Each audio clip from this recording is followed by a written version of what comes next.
welcome to the Queen's English, and we have our wonderful guest.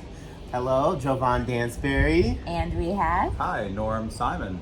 And we are at Fire Island. Yes. Particularly, we're in the Pines, right? Yes. So what we're going to talk about, too, is just life at Fire Island. Yeah. You know, this is a magical place for the gays. Yes. And the lesbians, right? Yes. And from what I know, the Pines is like the magical place for the gay men, and you know, Cherry Grove, right, is the place for the lesbians. But I just want to start by saying, what are 3 things you love about Fire Island? One, I think the proximity to New York is so incredible, but it's also an escape. Okay. Coming across on that bay, you feel like you're actually getting away. I love our friends. You know, you're around so many different people with different backgrounds, but also very much the same background of being gay. So it just feels like you're around your, I guess you're almost like a sanctuary of beautiful gay men. It's also where we met. Norman and I met here, so we also have our own story of, you know, I'd only came out to Fire Island for day trips a couple of times, and then we met out here. So also when we come out here, it reminds me of how we found each other. Yeah. So for me, it's first and foremost serenity. I think serenity when it comes to Fire Island. You know, it has a reputation of being a party place, and yeah, that's a part of it, but that's not the main part of it. To me, it's just, you get on that ferry and you come across that bay, and it's like all the weight's lifted off your shoulders, and you're going to come to this place where you can just get away and hear the ocean and smell the salt air. So what we're going to dive in this afternoon and in this episode is definitely Fire Island, and which makes it so magical is you found love here, but also that it is just a place where someone can be the gayest of their gay self, right? Authentically gay. Well, let's talk about some of the events and activities that happen here. Particularly, it's known for its circuit party, right? So there's really only one circuit party this season, which actually is a major fundraiser for the community. It's the Property Owners Association puts it on. It's the biggest fundraiser for our 501c arm of the Property Owners Association, and we also give money to Stonewall Foundation and a few other gay charities. But it has that rep, that it's a circuit scene, it's a party scene, and I don't want to deny. Of course, we have parties here. Because they like to party. They like to party, but absolutely. you also want to let people understand it's not just about partying, right? It's about fundraising. It's about making sure that, you know, organizations that, you know, promote the empowerment and betterment of gay people are funded. Yes. But it doesn't define us. It's a part of Fire Island, but it shouldn't define Fire Island. Absolutely. Too often it comes to define Fire Island, but people who don't know Fire Island. So let's talk about another event that I love, and it is a fundraising event. We have the Fire Island Dance Festival, and I was a part of that. Yes, you were. But yeah, the Fire Island is made of so many activities, and most of them are done in a fundraising manner that will attend to some cause that is, you know, helping this world be a better place. It's weirdly more intimate this summer. So although it's less social, it's more intimate. So we're being more careful socially. So when Jōvan says tea is on the weekends at 4:00. Everyone gathers at the restaurant in the harbor there for cocktails, and it really is a social connection. Just about everyone on the island goes there. So we don't have that, obviously, but you never had intimate conversations at tea. You had fun social conversations, right? Here, these small dinner parties where we're, you know, being careful to keep our distance, you know, so our rule is like no more than 8 people outside, so that you can socialize but still be safe. Absolutely. But the conversation is so much deeper and more intimate because it lends itself to more real conversation than tea would. So I was going to say, let's talk about it, because you all told me some conversations that you were having, particularly with the Black Lives Matter movement, and more particularly because you two are a couple and you're an interracial couple, interracial gay couple. So you both have different narratives and perspectives of how you attack the world and how the world has attacked you. So I didn't know how I felt about a predominantly gay white community at their second homes where people escaped COVID to do a protest on Fire Island. Now we talk about how like there's a difference between just doing it for pictures and doing it to raise money. Now Fire Island is a great fundraising community. And I said if that, I'm not saying that we have to talk only about the money, but if the aspect was talking about Fire Island raised this amount of money in their protest, I do think it comes off differently than just saying Fire Island did a march at the beach, you know, and took pictures. And so we had that conversation. I did not know how I felt about it. Also, I didn't know how I felt about being the black voice of it. I didn't want to be the solo. Not saying I would be the only black person there, but one of the very few out there. So Norman has done very well for himself. He comes from Levittown, and so he worked very hard to get what he has. And so not that it all comes from a well of like passed down privilege. He worked very hard for it. But sometimes as a black man, I sometimes think like, you know, am I participating in it? And like, how am I benefiting from it? From his privilege. And that sometimes has been hard for me in the middle of this Black Lives Matter in our relationship. And whether I talk about it sometimes or where I don't bring it up, we've had a lot of conversations about race. And where white privilege comes into our relationship. We've had moments where it's been represented, where it's at a restaurant, at our apartment in New York City with our neighbors who don't know if I'm there because why do I have a key? You know, these are things that we kind of like you don't belong there. Right, they're like kind of shocked. They were scared of him, like close the door behind them. It's this like systematic social idea that is ingrained in the American life, you know, about black people, to be fearful of them, to think that they are less than, but then in the same breath, you know, to love them and love their music and their style and their choices. And, you know, that is what is, you know, quite confusing, how we are loved and hated in the same breath. Ahmaud Arbery happened, and I was like, wow. There's another situation where nothing but his blackness and just jogging. And, you know, we got to the point where I was like, you know, this is not just a black person having a conversation. And I said to Norman, I was like, Norman, you know, Norman has, he can get angry about certain situations. Like, he gets very angry about politics, for example. And, you know, so if something happens with Trump or something happens with, you know, anything in politics, I can see his rage.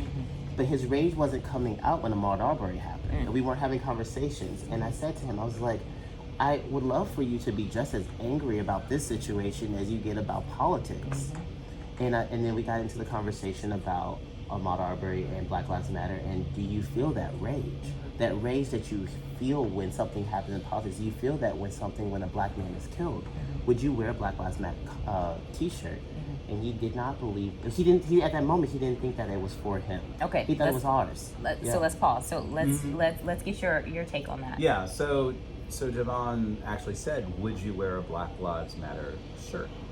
And I said, well, if you want me to wear one, yes, I would wear one. He said, no, I don't want you to wear it for me. I want to know, would you wear it on your own?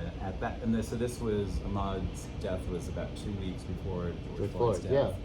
And at that time I said, honestly, no, because I feel that as a white privileged man, it's not my place to wear a Black Lives Matter shirt. It's almost like, I'd actually use the analogy, Jesus, when he said, when you pray, you go in your room and you pray to your God, you don't like go in the temple and beat your breasts and like pray so everyone can see you praying. To me, it was a little bit like, look how woke I am as a white man, that I can wear this Black Lives Matter shirt and walk down the street. Is making it more about me and how cool I am. That's how you felt. Yeah, to wear it, it felt like you were almost making a statement. Look how cool I am. Right. It felt like it wasn't my place. Today, if you ask the question, I would have a different answer, because I have seen the reality of the importance of white people speaking for the importance of Black Lives Matter.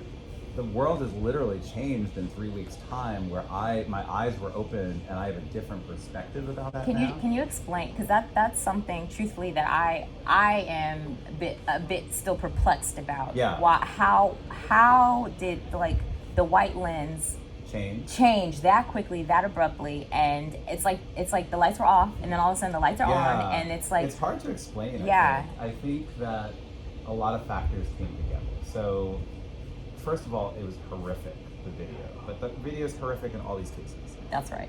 But everyone in the world was sitting in their homes because of COVID, watching news 24/7 without watching sports and arts and theater, right? And so the world's attention was focused on, in a universal way, on the travesty of that video. Okay.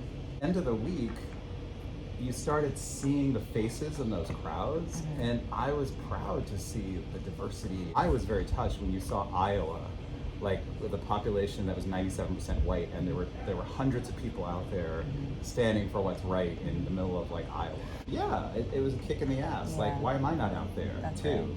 Right. So I think it helped to fuel it. Yeah. So I want to go back because there are two different stories, and I want both of you to be able to articulate that story. You know, Jōvan, you are a Black gay man in America, right? So what is that narrative? Like, what is that experience? I never made the identity as a Black gay man as a part of my identity as much as I sometimes saw myself as a Black man or as a gay man. Okay. So you've separated I've them. separated them. Okay. I know people see me as a Black man, but not always see me as a gay man. But then I turn on my gayness to be less threatening. So I sometimes, Wow, that is a powerful statement. I turn on my gayness to be less threatening. So as a Black man, you turn on your gayness to be less threatening. So that you unfolded a lot, right? I had a conversation with some women about how they feel like if they're in an elevator or with somebody, and I said to them, like, well, when I get into an elevator with a woman and I can tell that she's a little nervous that I'm in there with her. I'm a dancer. Sometimes I'm in sweats and a hat, and I can tell, like, even just my look can be a little bit threatening as a tall 6'2" Black man. I will give a compliment about, hey girl, I love your shoes, in a higher pitched voice to make them feel more comfortable. Once again, that's what we mean about white privilege. Right. We have to make you feel comfortable even though we are not wrong. Right. So then let's go to, what is it being a white gay man in America? So I actually think it's important that you include an older white gay man. Oh, that. I'm not old, but I'm older. So when I came out, you're a zaddy daddy. A zaddy daddy.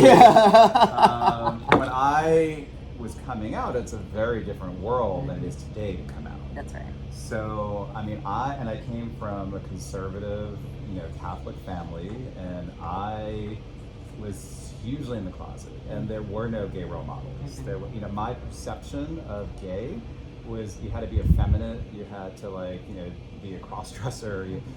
I had no role models, no stereotypes, and so I kept it quiet. I remember before Oprah, there was Phil Donahue, who would do a talk show daily, and he would sometimes have a show on homosexuality or the Chippendale Dancers, and I would go sneak it in my room to watch it with the volume really, really low to see a gay person. Okay.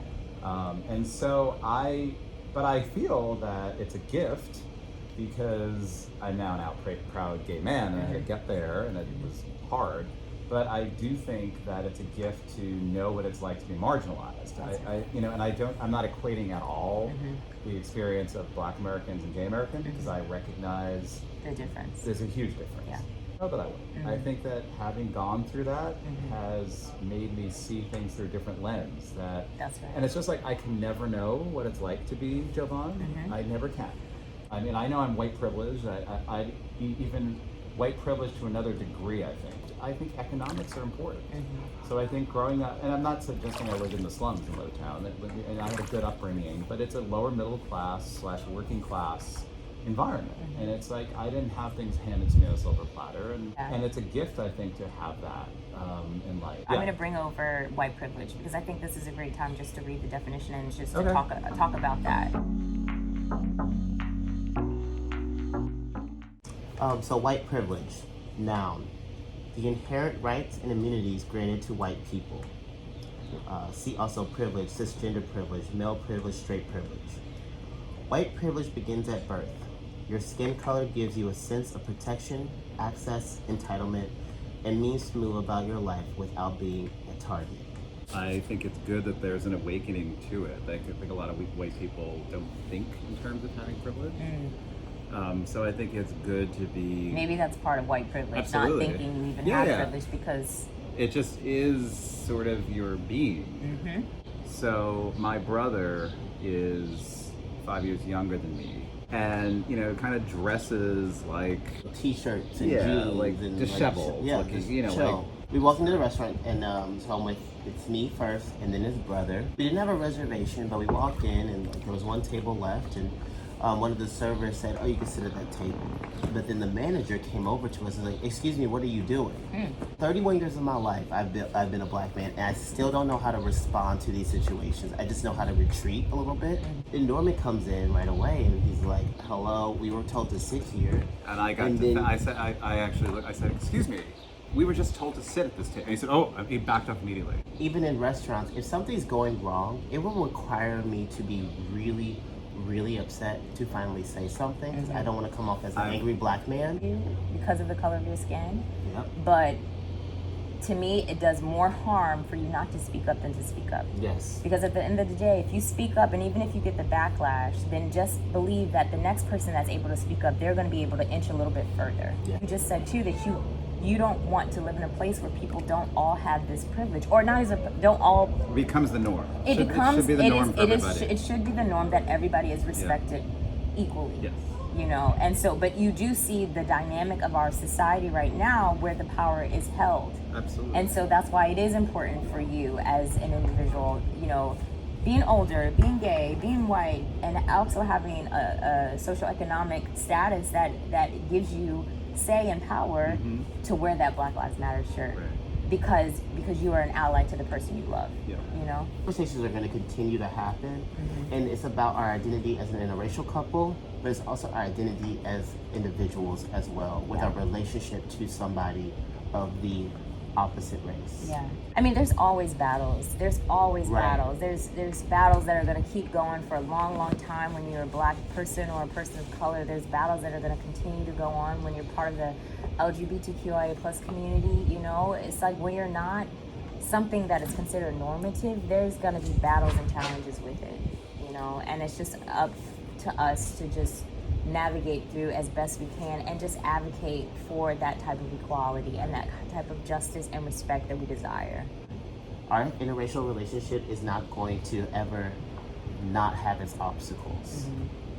We're going to constantly have to live in the world as an interracial relationship, gay interracial, multi-generational relationship.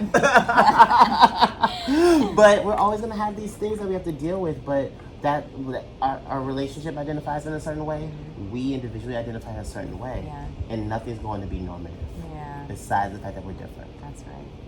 Well, I really love this conversation. I think it was really enlightening to me, absolutely, but also enlightening to the people that are going to watch it, and just be that much more clear about people's stories, because that's what it's about. It's like how these words move in your life, how these terms move in your life.